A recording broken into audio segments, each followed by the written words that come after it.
The question hit me harder than a slap. It was a quiet Sunday evening when my neighbor leaned over the low concrete wall that separated our balconies, her eyes soft but curious, and asked the question I had spent years avoiding. "Why are you still single?" The sunset painted her face gold, and for a moment I thought about giving her the same polite half-truth I always gave everyone else. I could have smiled and blamed work, bad timing, or the modern world. But something inside me cracked, and when I finally answered, her smile faded, and her eyes filled with tears. Before we go any further, if you believe in kindness, second chances, and stories that remind us what truly matters in life, take a moment to like this video, comment where you're watching from, share it with someone who needs hope today, and subscribe to the channel. You never know whose heart you might touch. I never planned to be single at 35. Like most people, I grew up believing life followed a simple blueprint. You study hard, build a career, fall in love, get married, have children, grow old together. I followed every step carefully, almost obediently, as if life were a recipe that guaranteed happiness if you measured everything correctly. Her name was Aisha. We met during our final year at university. She had a laugh that made crowded rooms feel empty, and a way of listening that made you feel like the only person in the world. I wasn't rich or particularly charming, but I was steady. I was loyal. I was the kind of man who believed love was a promise, not just a feeling. We built dreams together in tiny tea shops and crowded bus stops. We talked about our future apartment, about naming our children after our parents, about traveling to the northern mountains once we could afford it. We were young and hopeful, unaware of how fragile dreams could be. After graduation, reality arrived like an unexpected storm. My father fell ill. What we thought was minor turned into something serious. Hospital visits replaced date nights. Medical bills replaced savings. The responsibility of the house shifted onto my shoulders almost overnight. I took 2 jobs, then 3. I stopped meeting friends. I stopped answering calls.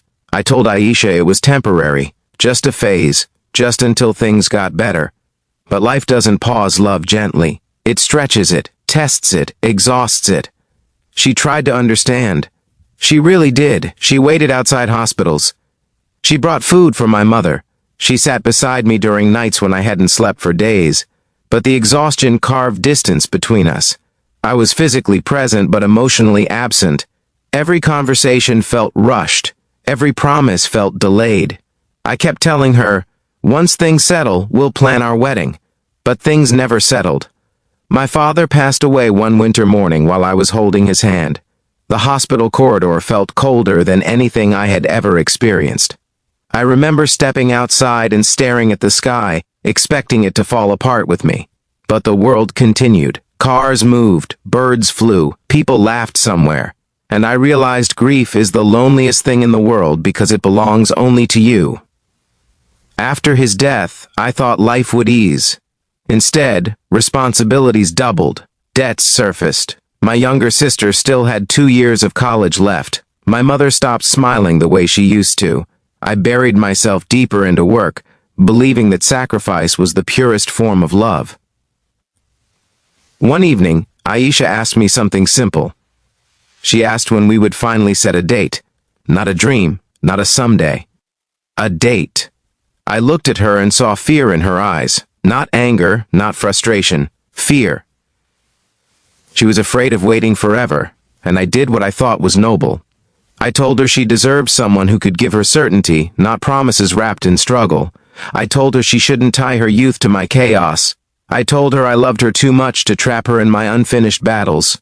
She cried, not loudly, not dramatically, just quietly, like someone watching their favorite book burn page by page. She said she didn't want perfection, she wanted partnership. But I had already convinced myself that letting her go was an act of courage. A few months later, she got engaged to someone stable, someone whose life wasn't on fire. I attended her wedding from a distance, standing outside the hall like a ghost at his own funeral. I didn't go in. I didn't congratulate her. I just whispered a prayer that she would never have to choose between love and survival again. Years passed. My sister graduated. She got a job. My mother slowly found strength again. The debts were cleared one by one. On paper, I had rebuilt everything. I had a decent job, a small apartment, and stability. People began asking questions. Colleagues tried to set me up. Relatives raised eyebrows at family gatherings. Why are you still single?" At first I laughed it off. I said I was busy. I said I hadn't found the right one. But deep down, I knew the truth was heavier than that. I wasn't single because I couldn't find someone. I was single because I had already given the deepest part of my heart to someone during the hardest chapter of my life. And even though time had passed, that version of me, the tired, hopeful, sacrificing version, still lived somewhere inside. Then came my neighbor, Mrs. Farah. She had moved in 2 years ago with her teenage son. Her husband had passed away before they relocated. She was kind in a quiet way, the kind of person who left homemade food at your door without making it a big deal. We often shared short conversations across the balcony in the evenings. That Sunday, the sky was painted with orange and purple, and the city noise felt distant. She leaned slightly forward and asked the question gently, almost playfully. "Why are you still single?" I don't know what made me answer honestly that day. Maybe it was the sunset, maybe it was the way her voice carried no judgment, or maybe I was simply tired of pretending. I told her I once loved someone deeply but chose responsibility over happiness. I told her I believed letting her go was the right thing. I told her that sometimes doing the honorable thing can still leave you empty. I admitted that I didn't regret my sacrifices, but I regretted believing I had to carry them alone. As I spoke, I felt years of silence unravel. I told her how I watched the woman I loved marry someone else because I thought I was protecting her. I told her how I convinced myself that love required distance when life became difficult. I told her how even now, whenever I see couples arguing over trivial things, I want to tell them they have no idea how lucky they are to fight beside each other. When I finished, the air felt heavier. Mrs. Farah's eyes shimmered. She didn't speak for a moment. Then she said softly that her husband had once tried to push her away during his illness for similar reasons. He believed she deserved an easier life, but she had refused to leave. She said the hardest years were also the most meaningful because they were shared. That's when it hit me. I hadn't been noble, I had been afraid. Afraid of failing her, afraid of being seen as weak, afraid that love would crumble under pressure. So I made the choice for both of us. For the first time in years, I allowed myself to grieve not just my father, not just lost time, but the version of love I had abandoned. In the weeks that followed, something subtle changed. I began saying yes to invitations. I joined my colleagues for dinner. I started jogging in the mornings instead of drowning in overtime. I visited my mother more often, not as a provider, but as a son. Mrs. Farah and I talked more frequently, but not about romance, about life. About fear, about how society often teaches men that strength means silence. She once told me that healing doesn't always mean finding the same person again. Sometimes it means becoming brave enough to love differently. One afternoon, I ran into Aisha at a bookstore. She was holding a children's book, probably for her son. For a moment, time folded into itself. We greeted each other politely. She looked content. Not the dreamy girl from university, but a woman who had weathered her own storms. We didn't talk about the past. We didn't need to. Our eyes held acknowledgement, gratitude, and a quiet farewell that felt final. Walking home, I realized something profound. Loving someone doesn't obligate you to remain stuck in yesterday. It honors you to grow beyond it.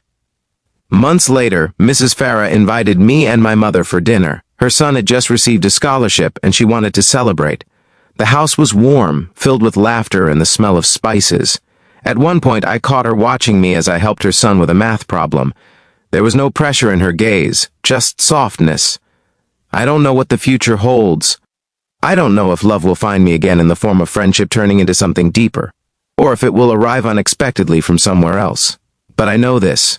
I am no longer single because I am broken. I am single because I am healing. And if love comes again, I will not push it away in the name of sacrifice.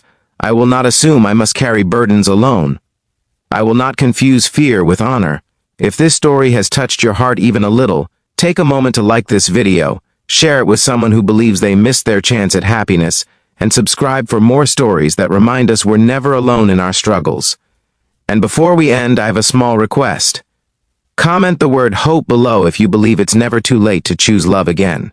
Because the truth is, sometimes the question that breaks you is the same one that begins to heal you. That evening, as the sun disappeared behind the buildings, I stood on my balcony once more. Mrs. Farah stepped out onto hers, holding 2 cups of tea. She handed one to me across the wall. No grand gestures, no dramatic confessions. Just quiet companionship. For the first time in years, I didn't feel the weight of what I had lost.